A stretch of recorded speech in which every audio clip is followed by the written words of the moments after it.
Hi, everybody. Hi, everybody. Hi, everybody, and welcome back to the Talking About the Big Stuff podcast with Michael Cole and Matthew Cravat. I am Michael Cole. And I am Matthew Cravat. So, Matthew, Michael, what is our topic for this evening? I don't know, did we decide? We had a guest, and the guest bit a dog or something, so he isn't here. Yeah. The topic went with them. So I'd be down to do that topic or to change topics if you've got anything. We haven't done a talking about the small stuff episode in like 6 months, but I don't know what we would talk about specifically. Everything that I would want to bitch about or just like talk about currently is probably not something I want to live stream.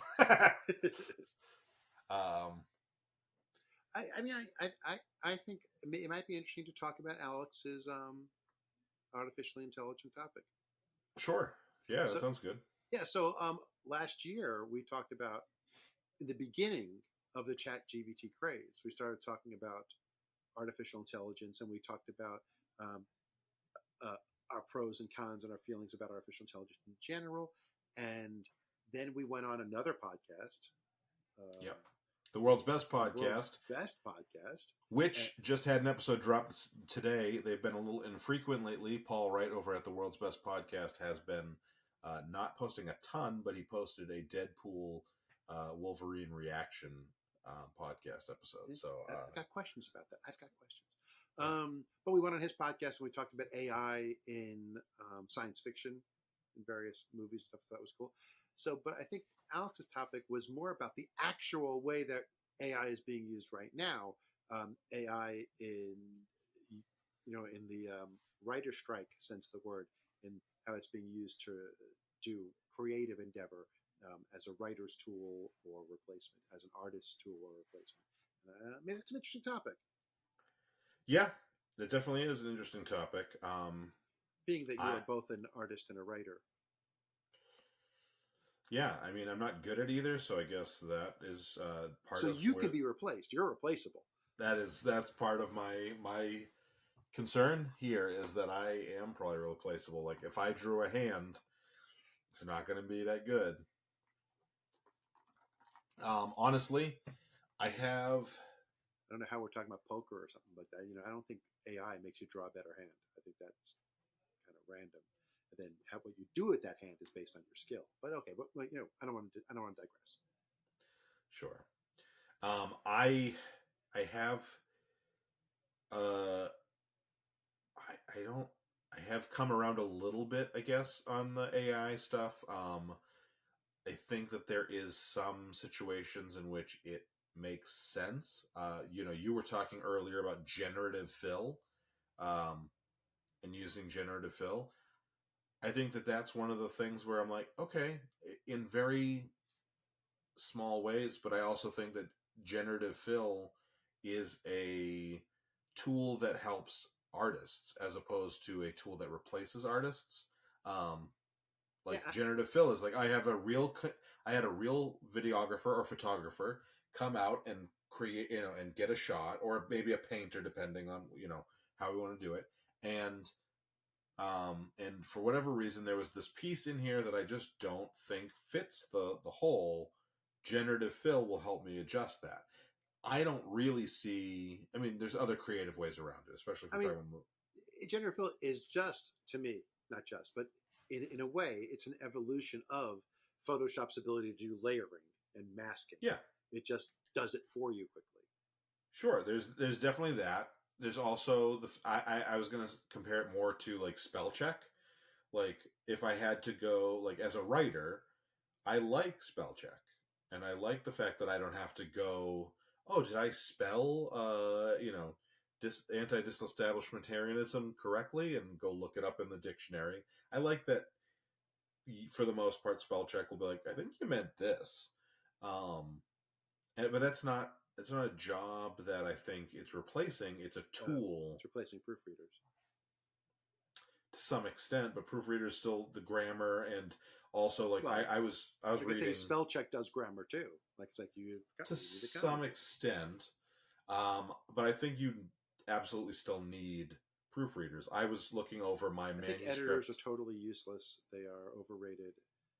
And of course, I was an editor for 7 years, and Yeah. my editor friends aren't listening. I was just kidding, guys. I love you. I was looking over my manuscript for my novel that I've been working on. I was getting started back up on that at lunch today, and I found a part where I wrote the word thing, and I absolutely meant the word think, and spell check doesn't catch that, and and grammar check most certainly would catch it, but like there's just things like that where, or thinks like that, depending on which one I meant, where I think that these tools are Time out. helpful. Is the expression "you've got another thing coming" or "you've got another think coming" as you're going to change your mind after this? Time back in. Yeah. Okay, good. So yeah, I think that AI in a way where it's a tool is a good thing.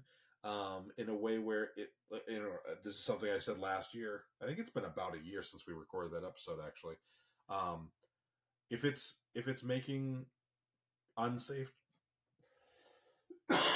sorry, if it's making unsafe jobs safe, then I think it's a good thing.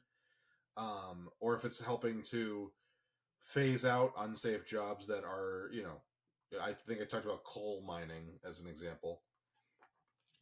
Things like that where it's just a dangerous job, and I get that people want a living, but at the same time, like, you have to be living to make a living. And so I think that there's that side of it. But as far as artistic, I don't think it has no place. I just worry that people are going to over rely on it. And I don't want to do that. I would rather, like, for example, the logo for this this podcast I made in Adobe Photoshop, and it is not an amazing logo. But I would rather our logo right now made the way just made by a person. I think that has more integrity to me than going on an AI thing and being like, make me a logo for this podcast. So what about using the AI as a mood board? Like, make me 100 different, talking about the big stuff logos, and looking at it and go, oh, that's a cool element. Oh, that's a cool idea. I like that idea. And then making your own logo, but letting it spend the hours, what would have been hours, trying different sketches. I'm going to do a red logo. I want to do a blue logo. Just using it to do the work quickly that your brain is turning out. Even if you do the final one totally by hand, you use the tool to go through the iterations. Then that's still using it as a tool and not using it as a replacement to me.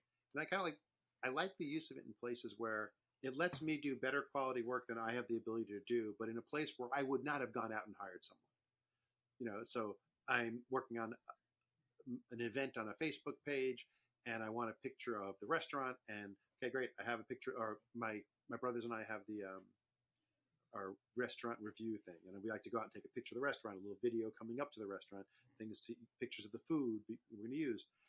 And if I'm like, oh, this picture of the food's great, except this Coke can is in the back in the corner, I didn't realize it. I don't want to crop the picture because it's the right size, framing wise.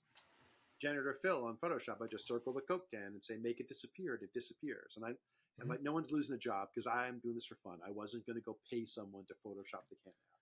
And I can spend 2 hours photoshopping the can out, and you'd be like, look at that blurry spot there. I wonder what he photoshopped out. But to be able to do it so quickly with a tool that's smarter, I think that's an amazing use of the tool, which, while that tool can be used evilly by saying, aha, I'm a big corporation, I don't have to hire someone quality. Yeah. You can easily auto-generate over a dead body of one of your victims, and that would be evil use of it. I don't know if that would be an evil use. I mean, I'm not using it to kill my victims, take away the joy and the pleasure of watching the life leak out of their eyes while you slowly apply more and more pressure to their tender little throat, watch them look up and say, why? I don't know who's sicker, you or me.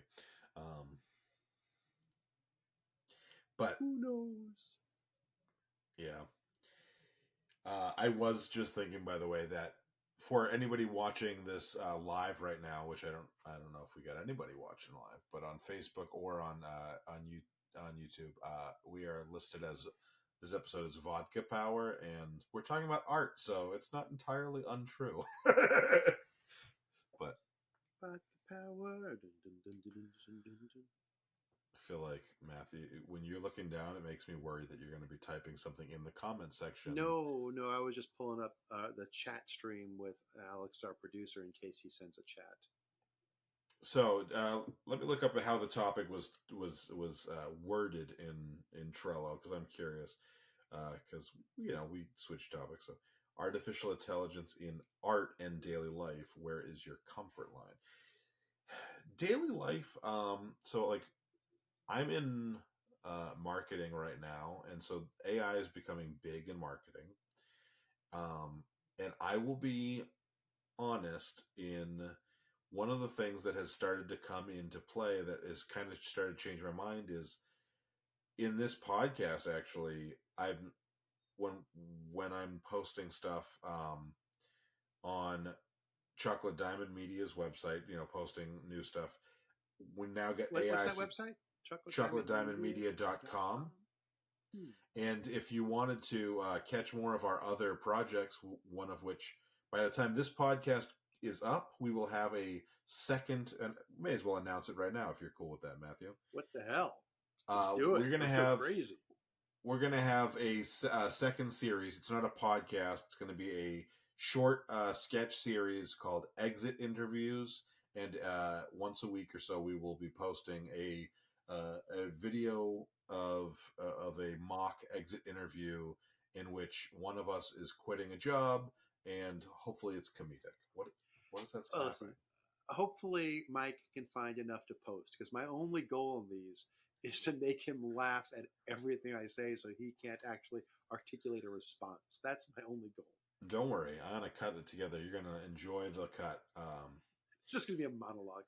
But you will be able to find those videos not only on our Instagram, which is exit.interviews, but also you'll be able to get all of our content in this podcast included on that Patreon if you ever wanted to do that too. That Patreon is going to be like a collective bundle pack of everything Chocolate Diamond Media puts out. There will be the same early release schedule, so that's why I wanted to mention that. But in doing all of the stuff I've been doing for the Chocolate Diamond website, Chocolate Diamond is... Oh, I'm seeing something pop up in the chat here.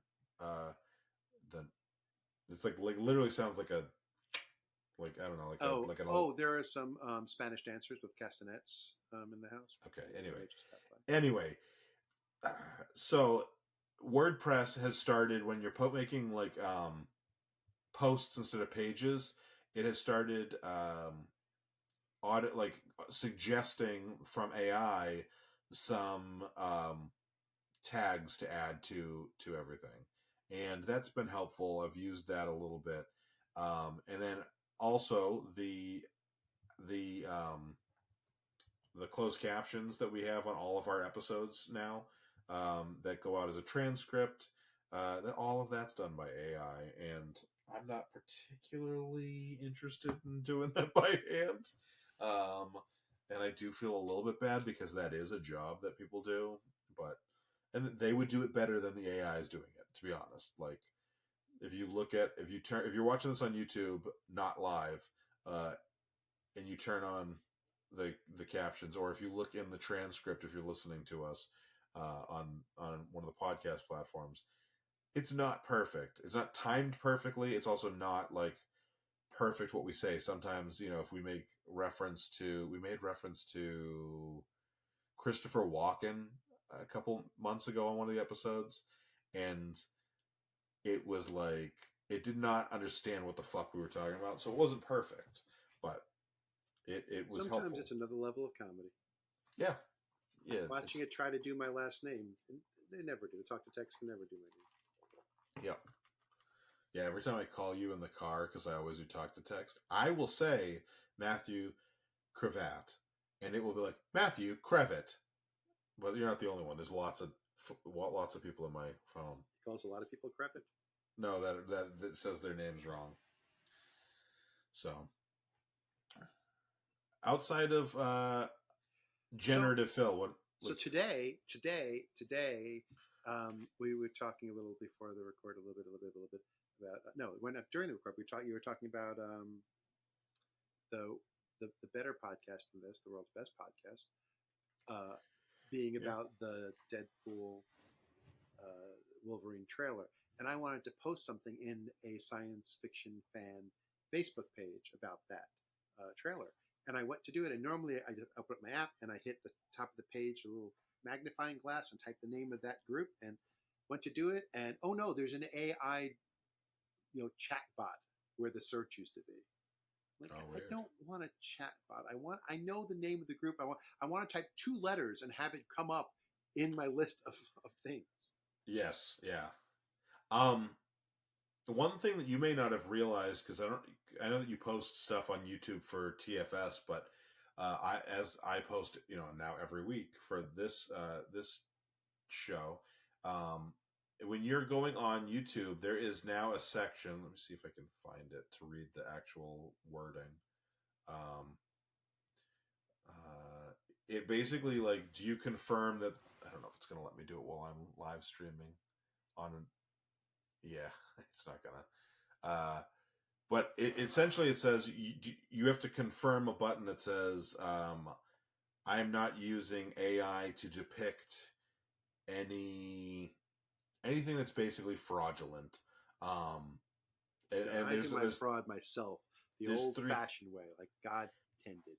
There's 3 different categories, but essentially it's so that I can't have you, like, reading Mein Kampf out loud and then post that, and like defame you with AI. After all the hours we spent recording the Mein Kampf recordings, you're not even allowed to upload them? Well, it was your fervor for the Fuhrer that really caused the problem. I can't help having Fuhrer fervor. Some might say it's Fuhrer fever. I have the Fuhrer. I have the fervor for the flavor of a fervor Fuhrer fever. I got a fever, and the only cure is more Fuhrer. Mein Kampf. Check out your Kampf.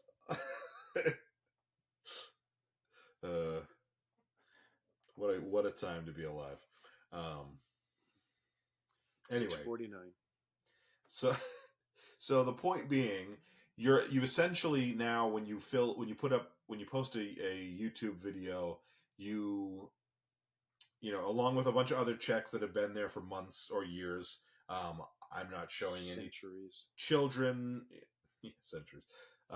Some of them probably a decade, but there's a whole bunch of checks. Hasn't been on TV before.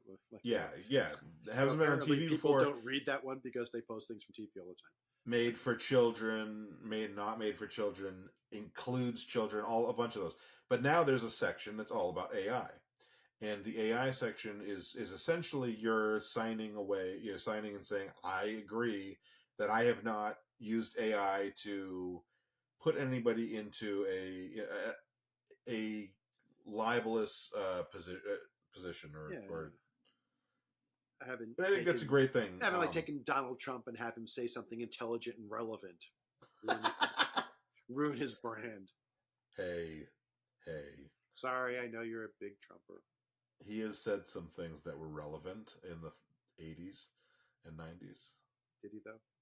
Did he? No, I'm saying some of the things he's saying are relevant. Oh, now. In the 80s or 90s. The 1880s. Make America great again. Yeah. No, but genuinely, I think that's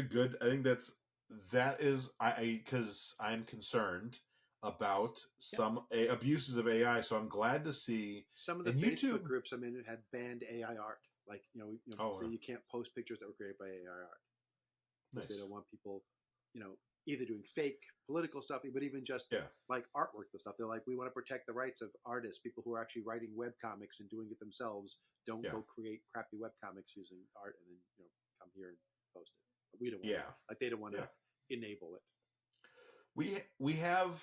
We're at the beginning of a thing that... Were you going to say precipice? Were we at a precipice? I want to be in a precipice. We are in a precipice. It's so rare. I mean, I was at Niagara Falls. I actually was at a precipice. It was a lovely precipice, one of the finest precipices. The greatest precipice, the biggest precipice you'll ever see. I went to the Canadian precipice. Not as impressive. Anyway, we're at the precipice of something that is, I think that AI has the potential to be a big problem in a way that we maybe haven't seen before. But but the type of problem we're at right now, or turning point potential that we're at right now, is not completely unheard of. They used to say that the TV was going to put the movies out of business, and we're constantly killed the radio star. We're constantly, at least for the last 150 years, we've constantly been in a state of this is the thing that's going to ruin that thing that we loved. Yeah, the view of the way it was when I was X age is the way it should be forever. We shouldn't have improvements. Right. And but also like and maybe not just that way too, but like look at anytime a new drug comes along, because most of the time now new drugs are chemically made. There's not a whole lot of new drugs to be discovered in the world, right? So anytime a new drug comes along, like narcotics or whatever, like there is a catch-up point where we have to say, a delicious, tangy tomato ketchup point. Tomato. No, but there's a point where the law has to catch up with the new thing or the new way of illicit drugs. Okay, I thought we were illicit drugs, or we've got a new way of money laundering, or a new way of there's all the law cryptocurrency. We are constantly playing catch up with whether it's regulating or it's actually stopping things. Mustard, okay. But instead of ketchup, but these are problems that we have faced and we continue to face and we will continue to face, where we constantly have a new thing comes out and we have to just figure out how to deal with. Oh, anyway, so I was saying, like, we are constantly having a new issue, whether it's a new thing that we have to learn how to regulate, or a new thing we have to learn how to outlaw, or right now, for example, actually, we've got a bunch of. I see ads for these all the time on Instagram for this new version of mushrooms that are hallucinogenic mushrooms that are legal everywhere because they're different than psilocybin. Loophole. No one has outlawed this. Right. This is a different kind of mushroom that we didn't used to have enough of the toxin in it, so it was never a problem, like a usable drug, and so now they're legal everywhere because no one has outlawed them yet. Well, that's the evil version of that is what the NRA does, or the gun companies. Whenever they pass a gun ban that lists types of guns, no more AR-15s and AK-47s. So they come out with one called the AR-15A, and so, well, that's not an AR-15. No gun that has this. Well, we added this. It's slightly different now. You can't come up with every option. Right. And so I think AI is going to just be the same thing, where we're going to have to figure out how to regulate it. And I do worry because I think that the government has so much of,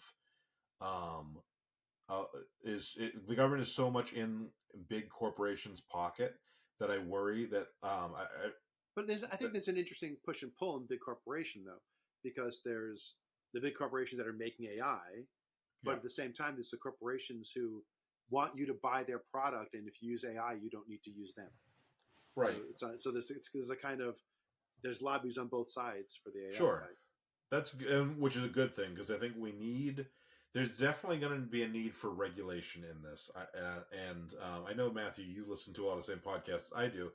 Tom on CogDis talks about it a fair amount, where the way that this is going to get handled is if the corporations want to self-police and figure out, and maybe countries, I think like Europe has done a lot where, like we had I always fuck it up, GDPR regulations for email. Their privacy their privacy stuff as much, not just email, but even just for web use. All the I remember a couple of years ago where anytime you went any website, you got a big pop up about cookies that you didn't have before. That was Yeah. because the GDPR required it. And that's great because even though the Even though most US people is, just click OK and they don't even pay attention to it. yeah, but the US is not setting up anything protections like that anytime soon. Those companies all are like, well, we have to do it to comply internationally, and we're in a global market now. It's similar to how, like, if California sets a car standard, it becomes the U.S. standard. Well, if Europe sets a web standard, or something that's a global technology, They say they're big enough that it essentially becomes because it doesn't make if you're sense. liable if people from my country are going to your website, Yeah, unless you yeah, block their IPs and lose the customers, you're going to be liable. right. And so hopefully the same kind of thing happens with AI. I know that there has been talks about doing that in, I want to say it was Europe. Tom from CogDis was talking about it recently, but like they're if they can build those in, and I don't think we have to outlaw AI. I don't You not can't, thinking you that can't way. outlaw technology. It's going to exist. Right, but we can direct it. One of the legal decisions I saw, which I don't know if it was a permanent decision or a high enough level position that it really affects everyone, it could have been regional, was at one point that you can't copyright something you created with AI. If it was and what's going to end up being, I'm sure, legislated versus or done in courts is going to be what percentage. Like obviously you can do generative fill, but yeah, like what percentage of something could create AI that you can't copyright? Because you and I can go into the same chat GPT and put the same prompts and get the same thing out. So why does one of us own it versus the other one when neither of us wrote it? So they want to stop you to just churn out a book and say it's copyright. yeah. But what's scary is the evil that can be done, like doing an entire mock George Carlin concert, comedy show based on the AI churning it out. Yeah, yeah. And I think you look at who are the people that we have the most data on vocally and video wise, that meaning that they'll be the best possible candidates for AI manipulation, and that is the president or politicians former president or and yeah, any have the camera feed in their bathrooms. I mean, those things are going to be yeah. priceless. And so we could get into a situation where I can see it happening with any of our former presidents or a current president, where we have a potentially an international crisis or a massive scandal, an unprecedented scandal. I mean, we have an unprecedented scandal all the time right now because of Trump is to scandals what climate change is to 500-year storms. But yeah, so like So Alex mentioned in our little sub chat that it's a similar conversation to him about robotics replacing people in their jobs. My concern, though, and it's a very Tom of CogDis concern, is that what robots there doing something. What you're talking about is fooling people into taking action, like voting for someone or voting against someone because of total fake news. I saw they did it kind of with, was it Hillary that there were people putting like a video of her slowed down so it looked like she was drunk and slurring her words when that wasn't the real video at all, and that was by hand with AI. Yeah, like that was like you had to have a talented enough person with video editing software. Now you have someone who can type in a prompt.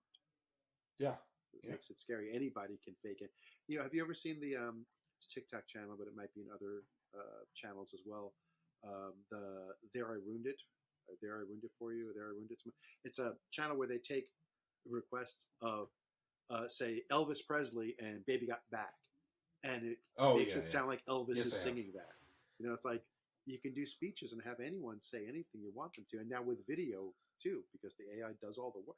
Like you could do it for a long time, but now almost anyone could do it because AI does it. So that's the hard thing. The AI makes it possible. Like I could write a book about a biography about you if you were famous and put it on self-publish on Amazon, but it would take me 6 months to write it. Now it would take me 6 hours. So I just got to go edit what AI writes. I don't want none unless you got buns, hon.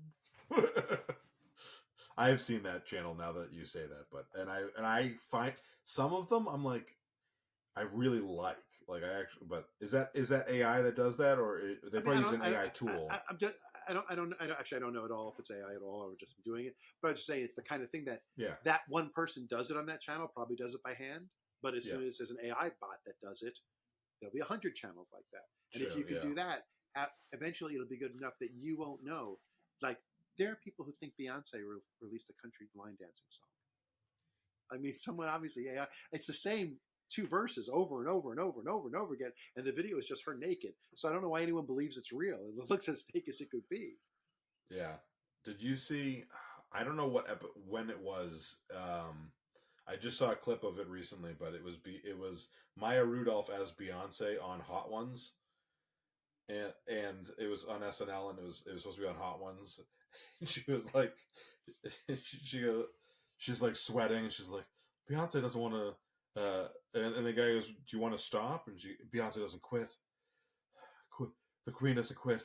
How many more of these do we have? We have 6 more. Oh, shut this fucking down. I also saw an idea today online, which was Hot Ones with drugs, and then it was the final dab is fentanyl. um, oh, it's getting dark where you are. Yeah, so I'm going to turn on another light. Sun's going You're down, big fella. you're practically within walking distance, and it's beautiful and light out where I am. It just lights just Probably just side of the house. the light is just got low enough that the tree is blocking the sunlight that was streaming through the window. It just had to move a little bit to get to shade. Nice. Um, did you? I liked your Hulk reference, by the way. Um, did I close? What the fuck? It's terrible as I was quoting Hulk, but I was picturing Deadpool Oh yeah, with Juggernaut. yeah. All right. AI. I yeah. I was. It's been the first thing AI, especially if you take a listen to our episode from last year. And I'm not sure that I've changed completely, but if you take listen to our episode from last year, I think I was in the almost um a Luddite like Position. level of yeah, and it's the first time in my life, and I've always kind of hated when people just hate new technology for hating new technology, but I was genuinely concerned, especially about uh, the capitalist, the crushing capitalist implications of it. I'm still concerned about them, but I'm a lot less no AI for anybody than I was a year ago. So I think that I've grown. So I read an interesting article the other day, like the last couple of days of the weekend. I think that was an art manager who the company was, we don't want to have an art team for you. Just they hired people who are prompters, who are good at telling AI what to do. Yeah, Like that's becoming a job. yeah, And but the article was from this art manager's point of view, and he was like, it doesn't work because they don't take direction well like an art team does. They haven't learned how to have a thick enough skin for when I say that's not what I want. I want this. I want more of this. More of this. yeah, They get offended, and they're also not good at telling the AI what I told them. And yeah, the AI is not good at AI is good at starting over and doing a whole new thing. It's not good at light little tweaks to what they did right, because it took more iterations and more work than if I had just had an artist who just did what I told them to do. yeah. So that's a Well, good that's a good thing, but it is in its infancy. That will get thing. better. Because and then my son, is a genius software designer and part-time professor teaching software design, and his concern is that AI will have tendrils that come out and go into your ears at night and take over your body and control you. He's a little weird. Now, his concern is that companies think, oh, I can use AI soon enough to do entry level coding. Like, I don't need entry level people because the easy coding, it can do the stuff that people right now go out to GitHub and find a good subroutine that's already written and just got to patch it in. Mm-hmm. AI can do that. And his issue with it is twofold. One, right now it does a really shitty job because AI doesn't understand efficiency well. Like he has his students use AI to do programming as an assignment, and then has them write their own code, and their code is like a fifth of the length of the AI code, which is no big deal, big deal in a little assignment. But like if you're writing the software for a bank, you don't want to slow their system down with all this unnecessary code because it doesn't do it the easiest way or the smartest Right. way. It just does it by brute force. But then the other bigger problem is, okay, great. You stop hiring kids out of college because AI can do what a 1 to 5 year person does, and you have me as a manager who can do the higher level stuff. Great. But what happens in 5 years when I want to get promoted or go do something else, and there's no 5 year experienced person because you haven't hired anyone in the last 5 years because AI's been doing it. Right. Like you have no entry level writers on sitcoms. If you just say churn out episode 17, like for sure AI can do another episode of Friends because you have all that input, but it's not going to create Friends for the first time. And the writers who cut their teeth on scene fixes and doing editing and doing little bits of the grunt work of writing in whatever field don't get to do that if AI does it. So how do they ever get good enough to do the next level of writing? Yeah. Or coding or artwork or anything else you're going to let them do. Yeah. Now, back to robots for a moment, because we talked about AI and robots at work a little bit today. Because someone, I forget how it came up, but somebody mentioned... Probably Alex. Alex may have been involved. But someone mentioned the movie AI with Haley Joel Osment. And they said something about, we started talking about it, and I said, it wasn't Jude Law a gigolo in that. He was an AI gigolo. And then I know they the were like, party's playing. oh yeah, he was a gigolo. And I was like, well, see, then it's not all bad, the AI and robotics. Yeah. It goes back to our couples, thruples, and all kinds of upples episode, which is last week. Or if you are watching us live right now, you can get that this coming Friday. Unless you're a Patreon, which you already have it. Yep. But yeah, it's. I know that there is a lot of concern, like genuinely, there's a lot from specific groups of people that AI and sex robots in general will create a lack of need for sexual companionship from other, like human to human interaction. And rapey robots. Well, not just rapey robots, but also like if you are the concern is I actually don't share this concern too much, I don't think, but the concern is that if you have like a perfect sex droid who will do whatever you want and looks like a real human, I agree that we reproduce too much but if you have that going on, you'll have a women will no longer be needed, and men can go their own way and do their own thing, and we won't. It's actually the opposite. Women won't need men anymore. That's the realistic thing. Yeah. Well, I mean, so I said rapey robots because that's the great Eli Bosnick from A Million Different Podcasts talked about. Yeah. Like if you think about like a prequel episode of Westworld, we've found the way to make artificially intelligent robots that look, feel, and act human. What should we do? Rapey robots. Let's make robots you can rape. No, we can use them for mining and for exploration, and they can explore. Nope. Robots dressed as cowboys that you can rape. That's what we're doing with the artificially intelligent robots. There's a truth to that. Now, here is the potential. And most good technology gets onboarded to mainstream if it's usable for porn. Yeah, I've seen Tropic Thunder. I remember. Are you talking to me? I'm talking to any of you. There is, I think there is a. If we can get over the moralistic side of the sex conversation for a second, I know you and I are past that, but like if society, if society could get past this like over moralized thing, I think that the idea of having sexual robots that are AI driven and have the ability to do that, that could potentially solve our incel problem, which is a genuine, real fucking problem. Yeah.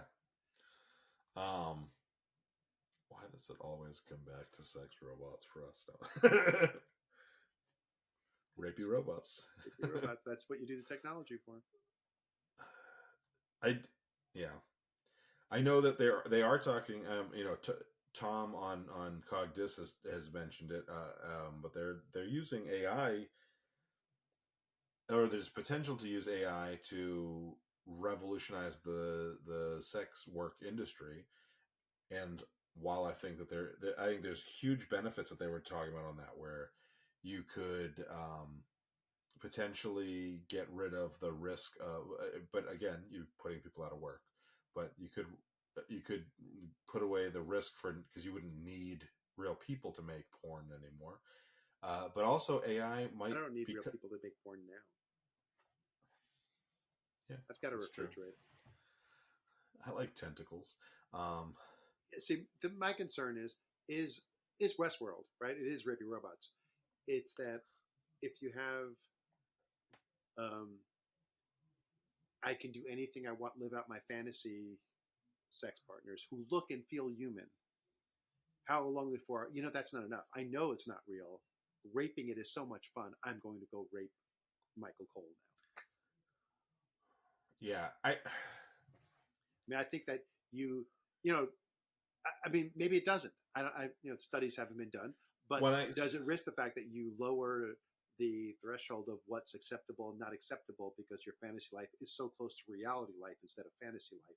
And then people, not all people, but people who would have had a predisposition before, but never would have gone that far down the path, now get to jump down that path.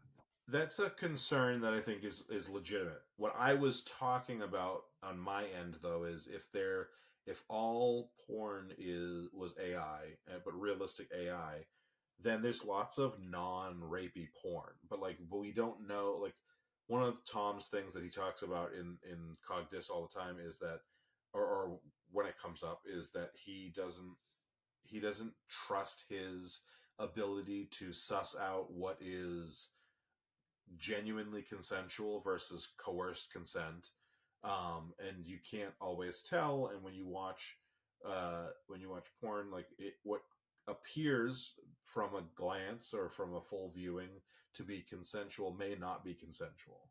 So if you take the average viewer of, just say, I would, when I say hardcore, I mean hardcore explicitness, not hardcore activity. So not softcore, you're actually seeing penetration or oral sex between women or whatever, but very consensual looking sex. You take the average viewer. You can go classic. You can say, look at Deep Throat, which was a mainstream porn movie that changed the face of porn movies. And then when Linda Lovelace's biography was coming out, she was forced into it. She was laughing and smiling in the movie because she was acting to save her life because she was being abused.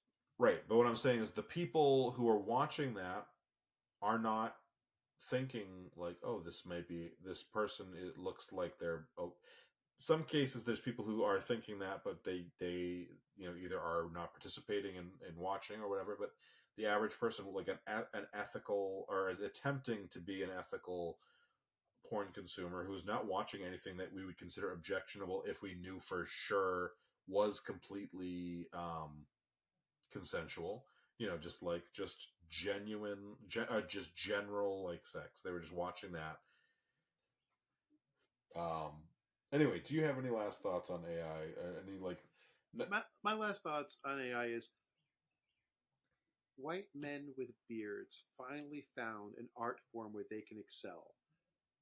How long before AI takes over podcasting and we have nothing to do with our lives? Excel. I don't know that we're excelling. I think but we can fool ourselves. We're seeing each other, we're laughing, we got to think it's good. We have metrics. I released those things and there was downloads. AI is going to replace us. Yeah. I don't know that I disagree. Of course you don't. AI says you will not disagree. The next Alan, podcast, our next podcast, can be called "Talking About Ex Machina."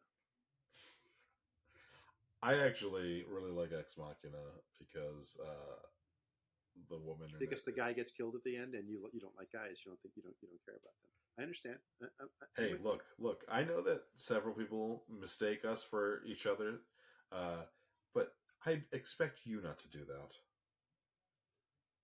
I just assume you're going to agree with anything I say, and since I said it, you must feel the same way. Yeah, I actually, when I was pitching to Skepticamp, I thought about like I will have to I'll have to make a joke about like I try to be skeptical, but Matthew often says I agree with him too quickly and easily. I So don't disagree with that. nice. All right, so I don't know. here's the deal. The only thing that I can think of is, I don't know how many people. I don't watch the metrics like you, so I don't know who's watching live. But if people are watching live, I think if they want to watch future live streams, we do usually do it like we did today, a Tuesday at 6:30 p.m. Eastern Standard Time. But that's on Facebook, that's on YouTube, that's on talkingaboutthebigstuff.com. But watch those channels because sometimes we'll announce changes and special times. Like last week we did it on a Monday. Sometimes we're going to have guests, so we have to do it at a different time or day. So pay attention to those times so you don't miss them. And to make sure you don't miss it on YouTube, like our channel, right? Subscribe to like our videos, subscribe to our channel. Ding, ding, ding, ring the notification bell so you find out exactly when our next podcast is going to be, when it's starting, when the live is going live. And you know what? If you want to tell YouTube how much you really care and how much this means to you, make comments down there. Use the comment field. Go through our different videos and make comments, like them, make comments. It tells the algorithm that you are someone who likes to talk about the big stuff. So listen, that's my little message off the top of my head to the video watchers. Because you're the ones I care about. I care about you, video watchers. Great, and to you listeners on podcast platforms, give us a like, give us a follow or a subscribe, depending on what your platform allows. Give us a review or a comment, depending on what on that side of things. Obviously, we would love 5 stars if you're reviewing us on iTunes, but also you can write whatever you want in the comments of the review. If you're listening on Apple and giving us a review isn't enough for you, and you wanted to get these episodes a few days early and give us a little bit of monetary help, you could go hit that subscribe button, and for $1 a month, you're going to get all of our episodes on Mondays instead of Fridays. And if you wanted to give us more money and get some uncensored stuff, you can go on patreon.com/talking about the big stuff. And that's a great spot for our 3 different tiers. One is that same $1 early tier, but then there's a $3 less censored tier, and then a $10 wild and crazy tier, where you're going to get a lot of extra content. Matthew is constantly saying shit that I have to cut out of the regular feed, so you can go check that out. Right now, we get a couple of things that I wanted to announce that we announced earlier in the show, but I wanted to reiterate. We are going to be launching. By the time you hear this, we should already have a video up. A Instagram sketch series called Exit Interviews. It's exit.interviews on Instagram. So if you check that out, it's going to be reels length, so 1 to 1.5 minutes long clips. There'll also be a YouTube channel as well where it'll be a little bit longer. If you want to get those early and this podcast early and anything else that we release as a company, you can go to patreon.com/Chocolate Diamond Media 105, and there you'll be able to get all of our stuff, which we have, like I said, that series, this podcast. We're going to be announcing another podcast that the company is doing probably in another month or so. We'll be announcing that with a launch date of the end of the summer. And so that means we're going to have 3 different things coming out weekly for you. And yeah, the other thing, the last thing that I have to ask for you, if you don't want to spend money, but you want to support us, you can still go on and get free versions of those Patreon memberships. And the free version is similar to listening to this podcast on any other podcast platform, but you could do it with Patreon. And so you just go to those same Patreon links and just do the free one. And it helps us with our, all our algorithm stuff. And it'll let you see what else is coming and see if it's something that you want to maybe purchase or subscribe for a month or whatever afterwards. So check that out.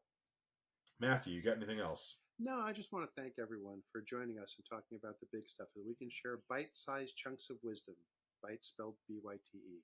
That joke was written by AI. They're not coming from my job. Did you really? Is that what you were typing the whole time? Yeah. Nice. Good. Well, good. I don't think they're coming for your job either. The preceding podcast has been a Chocolate Diamond Media LLC production.